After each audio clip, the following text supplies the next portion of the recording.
आ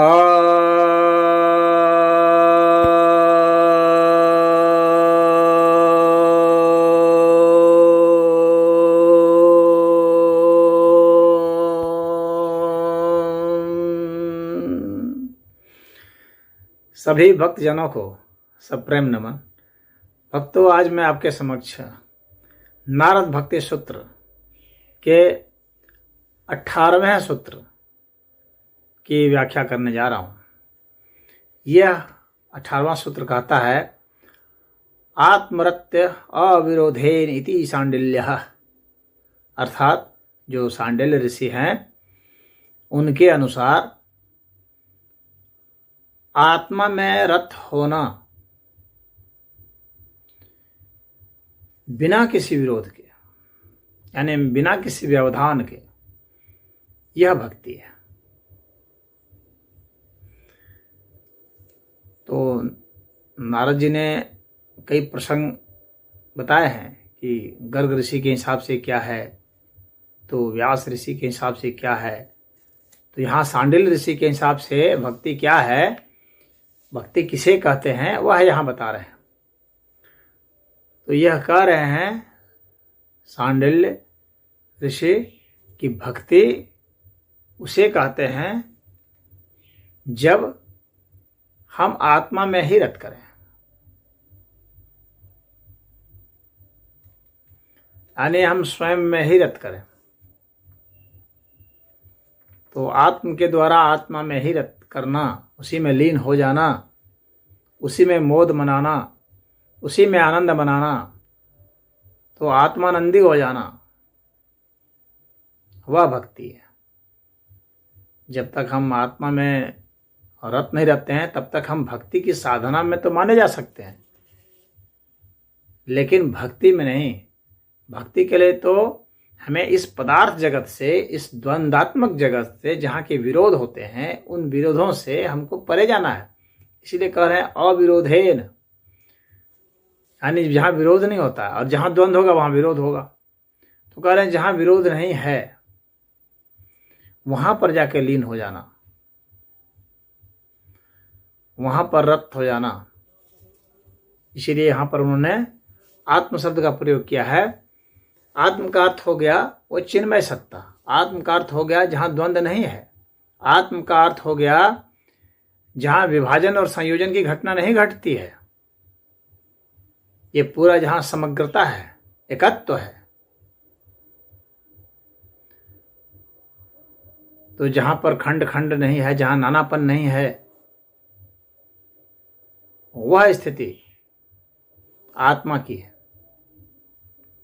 और उसमें जब व्यक्ति रत हो जाता है, उसमें जब लीन हो जाता है,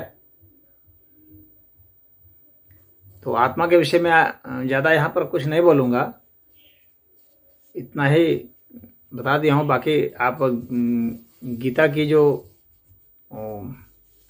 व्याख्या है दूसरे अध्याय की, तो उसमें आप जाकर देख लेंगे, उसमें विस्तार से है। तो इतना ही संक्षेप में इतना ही है कि जिसको, जो कि इतना सूक्ष्म है कि उससे सूक्ष्म संभव नहीं है, और जो इतना विराट है कि उससे विराट संभव नहीं है। तो ये दोनों ही जो है ये असीम हो गए, सीमा से परे हो गए।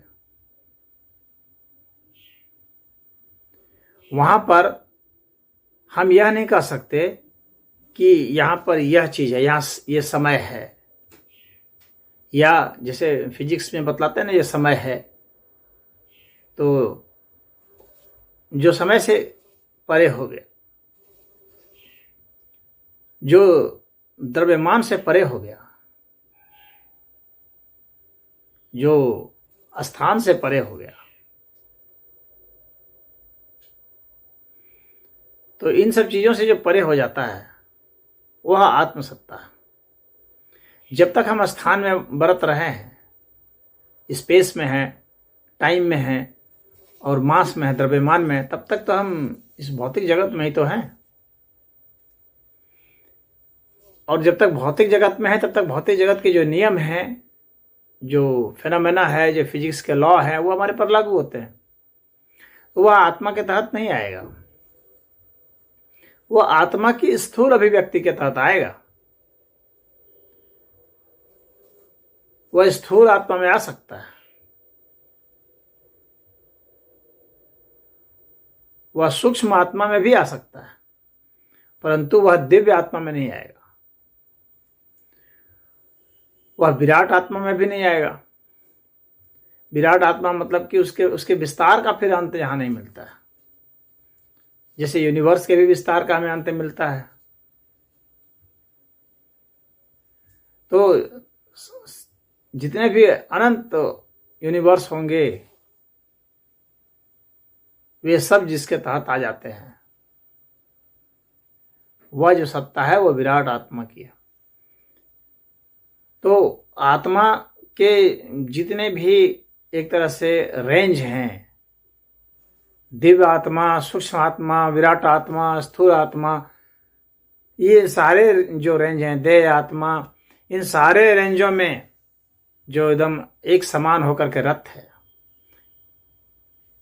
यानी इस सिर्फ प्राकृतिक जगत में नहीं बल्कि चैतन्य जगत में भी जो है विद्यमान है, उसमें लीन है, वह भक्ति में लीन है।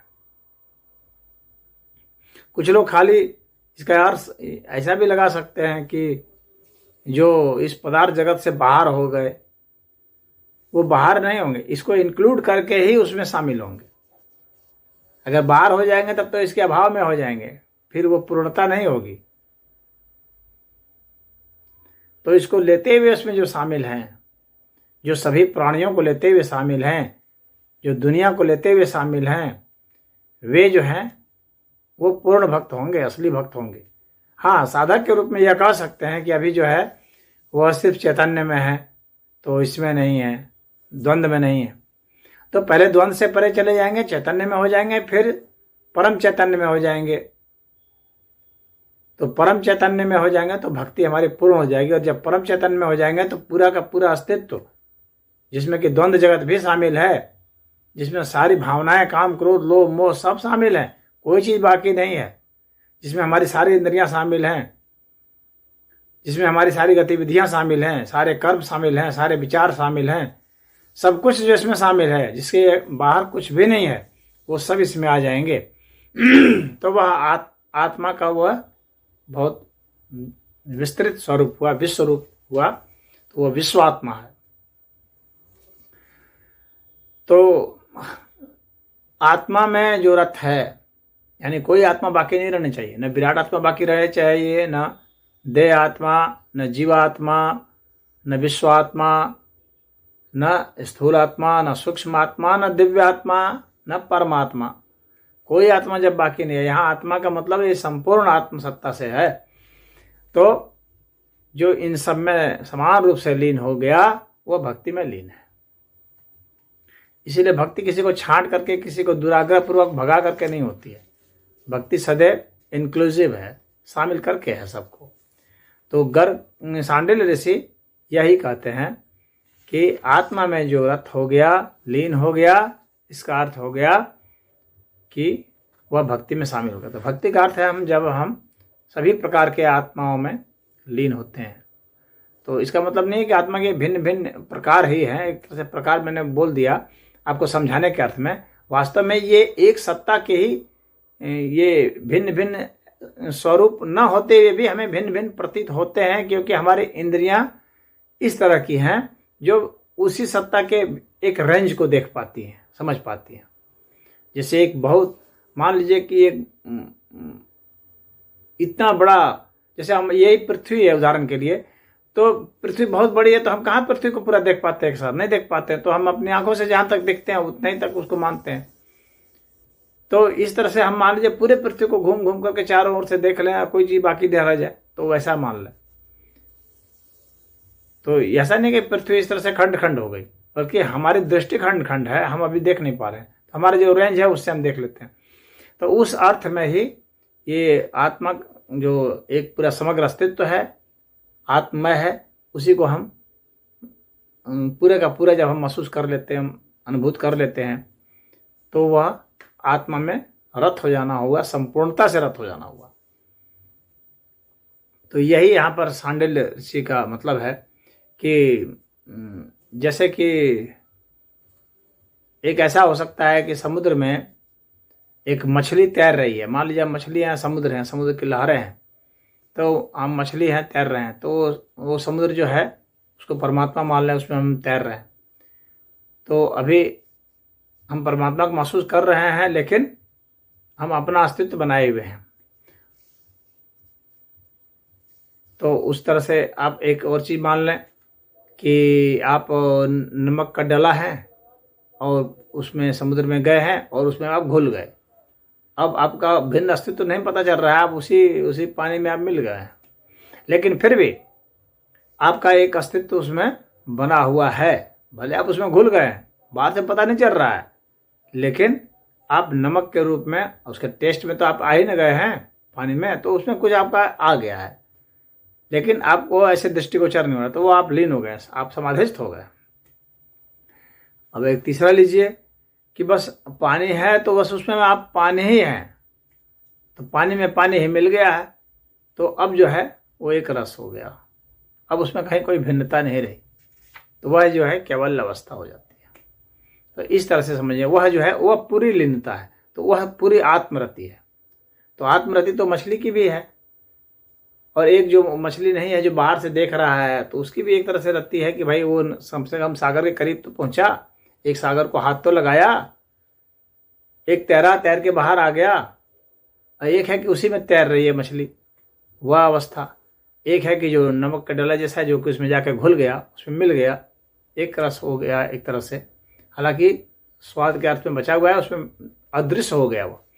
और एक है कि पानी ही हो गया है, पानी ही है वो, तो फिर उसमें कोई भेद नहीं रह गया, तो वह अंतिम अवस्था हो गई। तो यहाँ वह अंतिम आत्मरति हुई। तो उस आत्मरति के उस अवस्था तक पहुंच जाएंगे। ये हालांकि ये भक्ति के सारे हैं, क्योंकि सभी लोग इसमें रत हैं, लेकिन वह चरम अवस्था हुई। तो यहाँ पर सांडिल्य जी का यही कथन है, उनका यही तात्पर्य है। ओम।